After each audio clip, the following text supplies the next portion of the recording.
नमस्कार, स्वागत है आप सभी का द हिस्ट्री यूट्यूब चैनल में और मैं हूं विकास टेकरे। आज की इस वीडियो में हम बात करेंगे नवपाषाण काल के बारे में।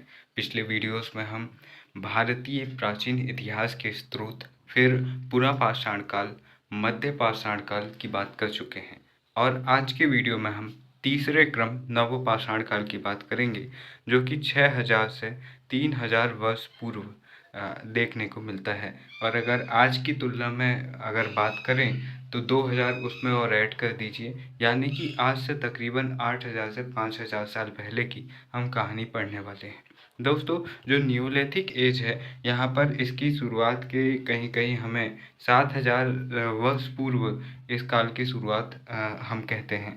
दोस्तों, जब मध्य पाषाण काल में कुछ नए परिवर्तन देखने को मिलने लगे, जब उस काल में कुछ नई चीज़ें लोगों के जीवन में आई, वे बस्तियाँ बनाकर रहने लगे, आग का वे सही रूप में इस्तेमाल करने लगे और बहुत सारी चीज़ें जैसे उनके हथियार और बेहतर हुए, तो एक नए दौर की शुरुआत हुई और उस दौर को नवपाषाण काल या न्यूलिथिक एज कहा गया। दोस्तों, न्यूलिथिक शब्द का प्रथम बार प्रयोग जॉन लुबाब ने किया था। यहाँ पर ये बहुत इम्पॉर्टेंट है और नेट जेआरएफ में पूछा भी जा चुका है कि न्यूलिथिक शब्द का पहली बार प्रयोग किसने किया था, तो इसका उत्तर है जॉन लुबाब। नवपाषाण काल को गॉर्डन चाइल्ड ने नवपाषाण क्रांति कहा है। गॉर्डन चाइल्ड के अनुसार नवपाषाण काल में मानव एवं प्रकृति के बीच संबंधों में आमूल-चूल परिवर्तन आया, इसलिए इसे नवपाषाण क्रांति कहा गया है। और ये बात विशेष रूप से ध्यान रखना कि ये नवपाषाण काल का जो समय है, ये भारत के संदर्भ में हम पढ़ रहे हैं। ये विश्व के अलग अलग क्षेत्रों के संदर्भ में अलग अलग टाइम पीरियड हमें देखने को मिलता है।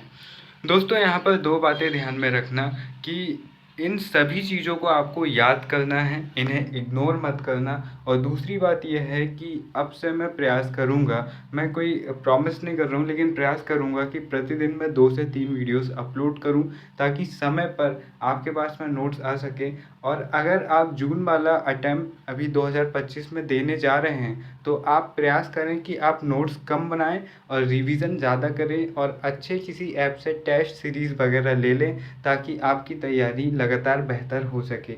देखिए, यहाँ पर गॉर्डन चाइल्ड कहते हैं कि इस काल में कुछ महत्वपूर्ण परिवर्तन हमें देखने को मिलते हैं। यही कारण है कि यह मानव इतिहास की ये महत्वपूर्ण क्रांति थी कि इसने मानव जीवन को बदल कर रख दिया। इस समय पर खाद्य संग्राहक से खाद्य उत्पादक बन गया था मानव, यानी कि मध्य पाषाण काल के जिस दौर से मानव ने खेती करना प्रारंभ कर दिया, उस दौर से नवपाषाण काल की शुरुआत हो गई। उसने शुरुआत में ही कुछ ऐसे बीज फेंके होंगे खाकर, फिर उसने देखा कि यहाँ पर तो पेड़ उग गए, फिर उन्होंने उन बीजों को अच्छे से लगाना सीखा, फिर धीरे धीरे उन्होंने खेती का विकास किया। दोस्तों, दूसरे नंबर पर ये कारण है कि मनुष्य व पशुओं के मध्य संबंध बदले। अब तक जो मनुष्य की ज़रूरत थी पशुओं से, वह केवल भोजन थी कि अगर जानवर कहीं से आ रहा है तो आजा बेटा आजा, मैं तुझे खा लूँगा। लेकिन अब ये इनका थॉट हो गया कि भाई अब जानवर का हम सही रूप में इस्तेमाल भी कर सकते हैं, यानी कि खा तो सकते हैं लेकिन हमारी ज़रूरत के रूप में भी इस्तेमाल कर सकते हैं।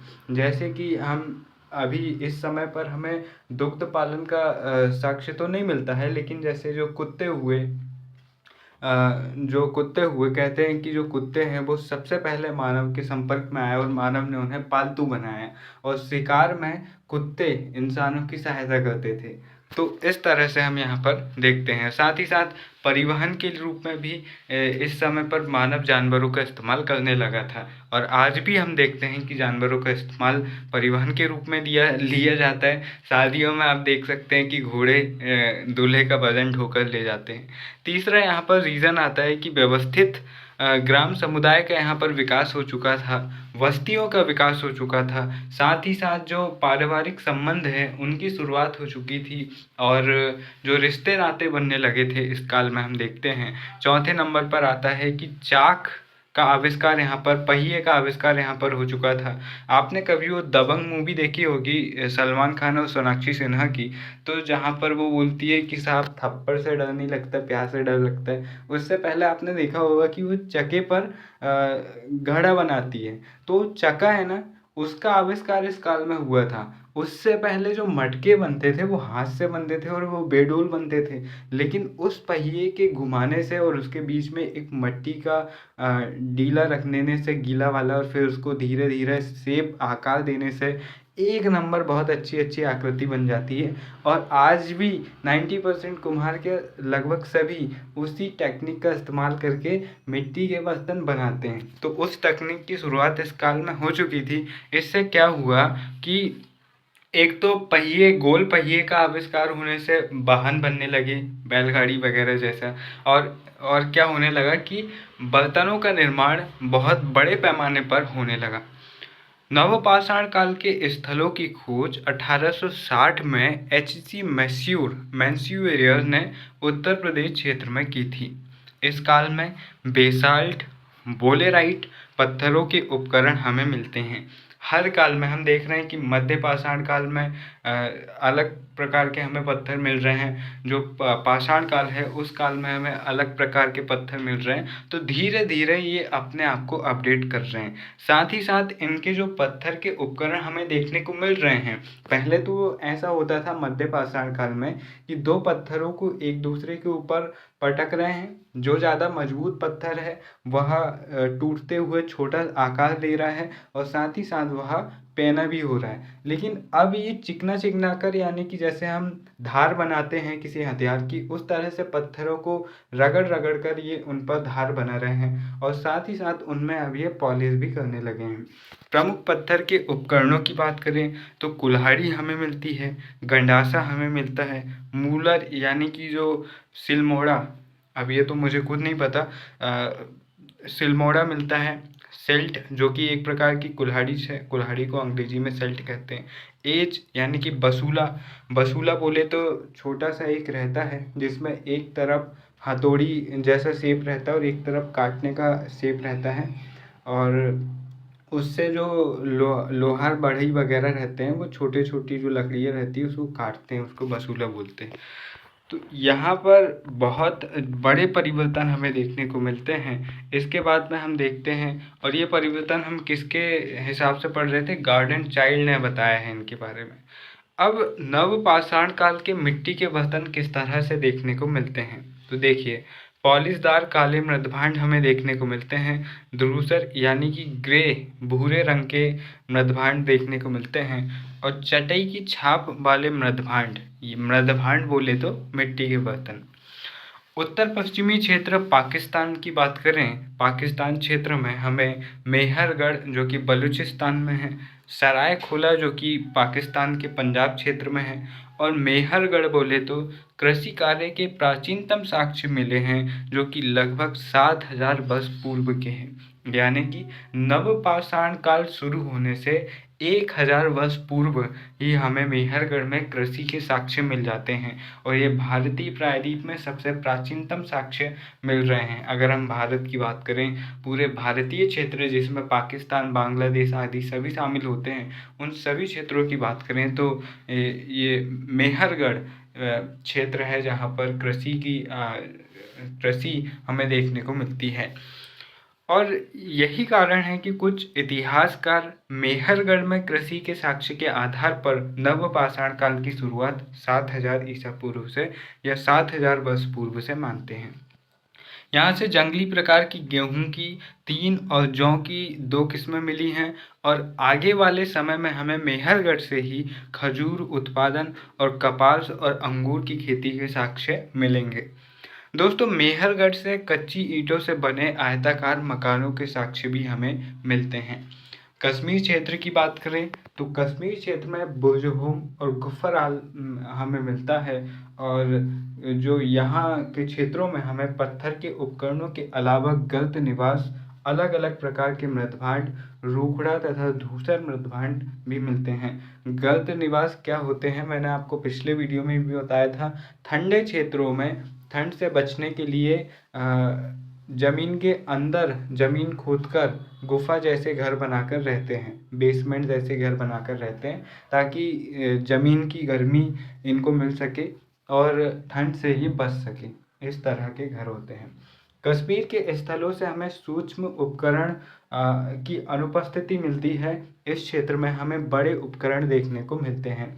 चूँकि ये पहाड़ी क्षेत्र है और इसलिए हो सकता है कि यहाँ पर वैसे जानवर ना रहे हो या फिर वैसा उपयोग ना रहा हो या फिर वैसी जीवन पद्धति ना रही हो कि यहाँ पर छोटे उपकरणों की ज़्यादा आवश्यकता हो। इन क्षेत्रों से मालिक के साथ कुत्ते को दफनाने का साक्ष्य मिलता है। मनुष्य द्वारा वह पशु जिसको पहली बार मनुष्य ने पालतू बनाया वह कुत्ता ही था।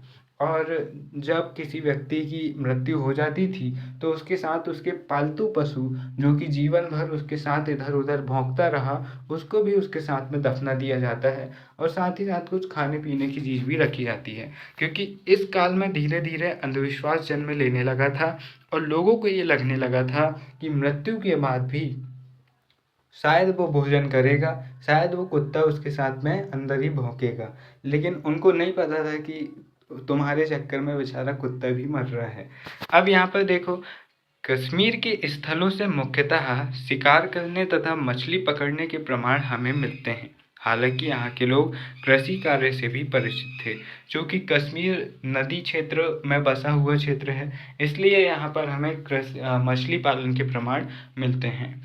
अभी तक हमने पाकिस्तान क्षेत्र के स्थलों की बात कर ली, कश्मीर क्षेत्र के स्थलों की बात कर ली, और यहाँ पर ध्यान में रखना कि नवपाषाण काल के क्षेत्र कौन कौन से हैं, मध्य पाषाण काल के क्षेत्र कौन कौन से हैं और पूरा पाषाण काल के क्षेत्र कौन कौन से हैं। अक्सर इनमें कन्फ्यूज़न होती है और अक्सर पाषाण काल में यह इन्हीं से सवाल बनते हैं। यही कारण है कि ये जो क्षेत्र है सिलेबस का पाषाण काल वाला, ये थोड़ा टफ पड़ जाता है। लेकिन अगर आप इसको कवर कर ले रहे हैं तो फिर आप बहुत आसानी से दूसरे सब्जेक्ट्स को पढ़ सकते हैं, क्योंकि ये थोड़ा टफ पड़ता है। गंगा घाटी क्षेत्र की बात करें तो यहाँ पर हमें कोल्डी हवा, चौपानी मांडो, महागरा और चिरांद जो कि है बिहार में, बाकी सब उत्तर प्रदेश क्षेत्र में हमें देखने को मिलते हैं। अब हम इनकी अलग अलग बात करते हैं। तो जो कोल्डी हवा है, यहाँ से हमें धान की खेती के प्राचीनतम प्रमाण मिले हैं। जंगली व कृषिजन्य दोनों प्रकार की धान हमें देखने को मिलती है। चौपानी मांडो से हमें मृदभांड के प्राचीनतम साक्ष्य मिलते हैं और यहाँ से 13 अंडाकार और वृत्ताकार झोपड़ी भी हमें मिलती है और इससे प्राचीनतम जो व्यवस्थित ग्राम निवास का प्रमाण भी हमें यहाँ से मिलता है। वहीं हम मगहरा की बात करें तो मगहरा से गौशाला के प्रमाण मिलते हैं और उत्तर भारत में गौशाला का प्रमाण मिलने वाला यह एकमात्र स्थल है, जबकि हमें दक्षिण भारत में ज़्यादातर स्थल में गौशालाओं के प्रमाण मिलते हैं। चूँकि उत्तर भारत में जानवरों का इस्तेमाल कम हो रहा है, चूँकि अभी हमें दुग्ध जो कि ये नवपाषाण काल है, सिंधु सभ्यता के काल के समय काल के अनुसार ये चल रहा है 3000 ईसा पूर्व। जैसे ही नवपाषाण काल खत्म होगा वैसे ही सिंधु सभ्यता, हड़प्पा सभ्यता का दौर शुरू होता है। 1500 से 1700 ईसा पूर्व तक उसका दौर चलता है। लेकिन उस काल में भी हमें दुग्ध पालन, गाय से दूध निकालने या भैंस से दूध निकालने के प्रमाण नहीं मिलते हैं, तो इस काल में भी नहीं मिलते हैं। लेकिन फिर भी हमें यहाँ पर गौशाला के प्रमाण मिल रहे हैं। चिरांद एकमात्र नवपाषाण काल का स्थल है जहाँ से हड्डियों के उपकरण हमें मिलते हैं। ठीक है, ये चीज़ें आपको ध्यान में रखती हैं क्योंकि यहाँ पर से पहली बार कुछ चीज़ हमें मिल रहे हैं। पहली बार भारत के इतिहास में कहीं से गौशाला के प्रमाण मिल रहे हैं उत्तर भारत में, कहीं से मृदभांड मिल रहा है, कहीं से धान की खेती मिल रही है, कहीं से खेती के प्रमाण मिल रहे हैं। तो इन्हें आपको बहुत इम्पोर्टेंट तरीके से ध्यान में रखना है। पूर्वी भारत के क्षेत्र चैचर, सेनुआर, ताराडीही, पांडलजार डीबी, वेस्ट बंगाल, इन क्षेत्रों की अगर हम बात करें पूर्वी भारत के क्षेत्रों की, तो असम, मेघालय, गारो पहाड़ी क्षेत्रों में हमें डायोजिलिक हेडिंग क्षेत्र मिलता है। वहीं हम दक्षिण भारत की बात करें तो दक्षिण भारत के लगभग सभी नवपाषाणिक स्थलों से हमें गौशाला के प्रमाण मिलते हैं, जबकि उत्तर भारत से हमें सिर्फ एक ही क्षेत्र महागरा से हमें गौशाला के प्रमाण मिलते हैं। ये ध्यान में रखिएगा।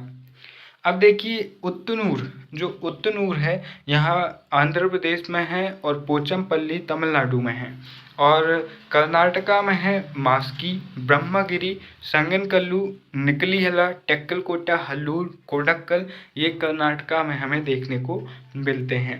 अब यहाँ पर ध्यान में रखना, इसके आगे जो दक्षिण भारत के जो प्रमुख साइट्स हैं ये बहुत ज़्यादा इम्पॉर्टेंट है, इनमें अक्सर सवाल बनते हैं, तो इनको भी आप ध्यान में रखिएगा।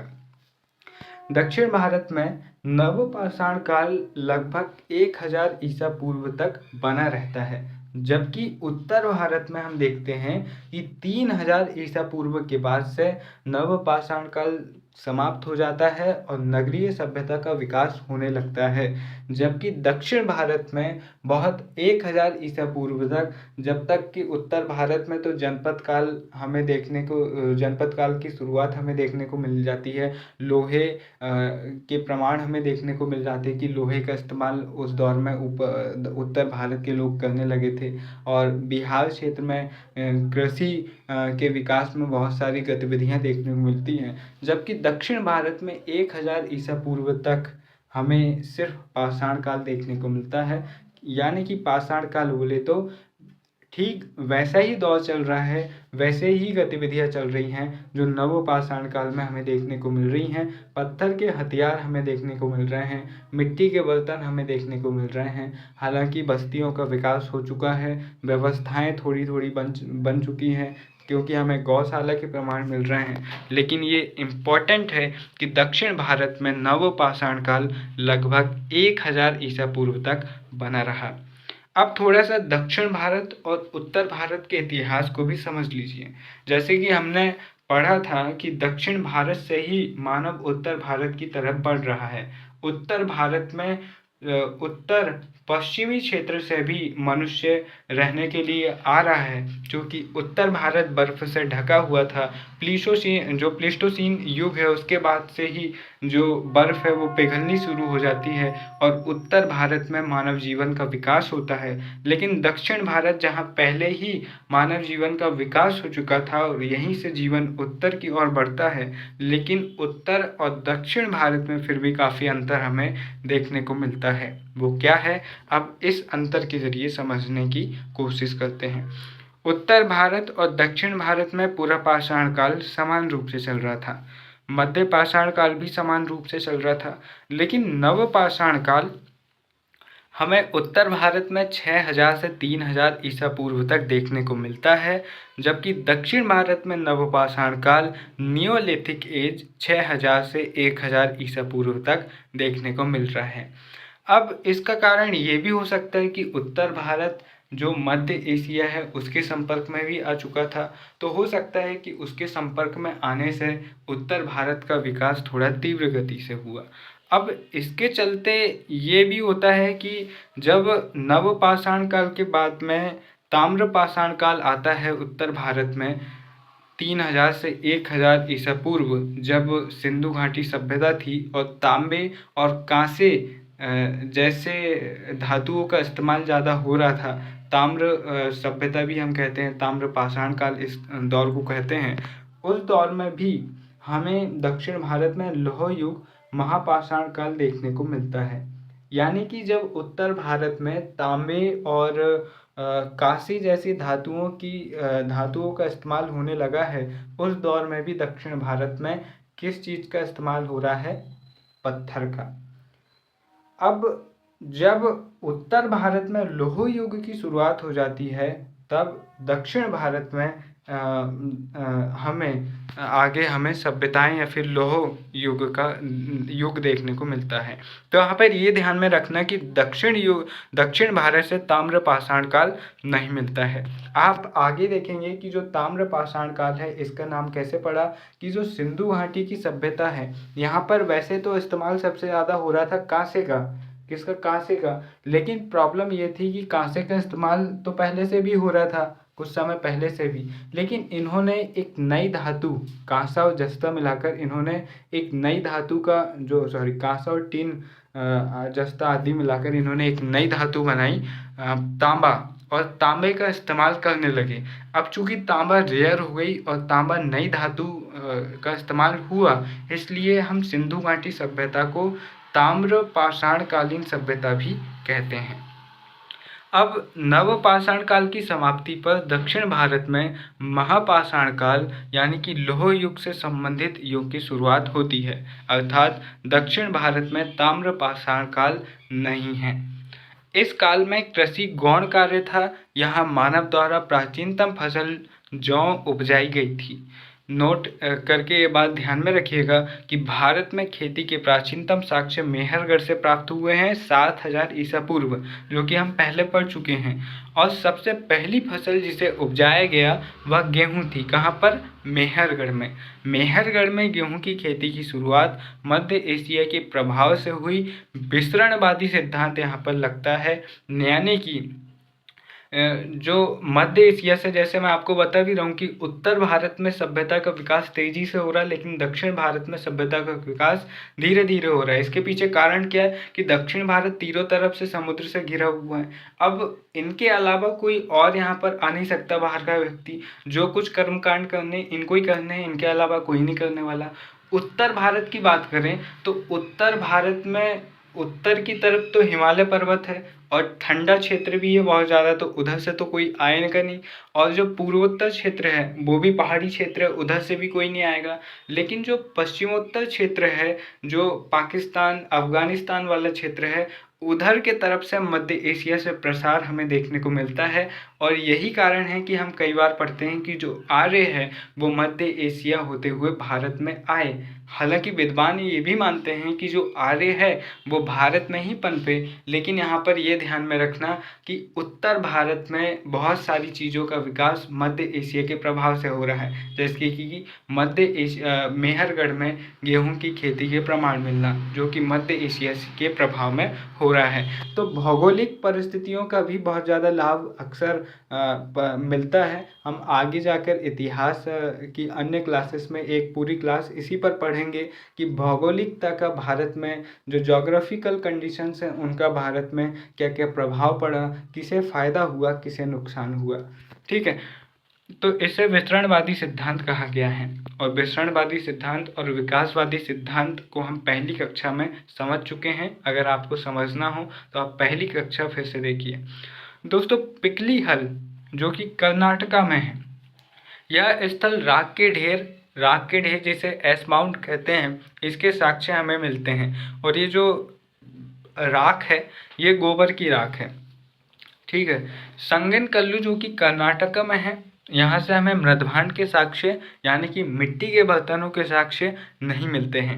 यह दक्षिण भारत का एकमात्र स्थल है, इसे छोड़कर सभी जगह पर हमें मिट्टी के बर्तन के साक्ष्य मिलते हैं, यानी कि यह स्थल रेयर हो गया, इसलिए इसे ध्यान में रखना।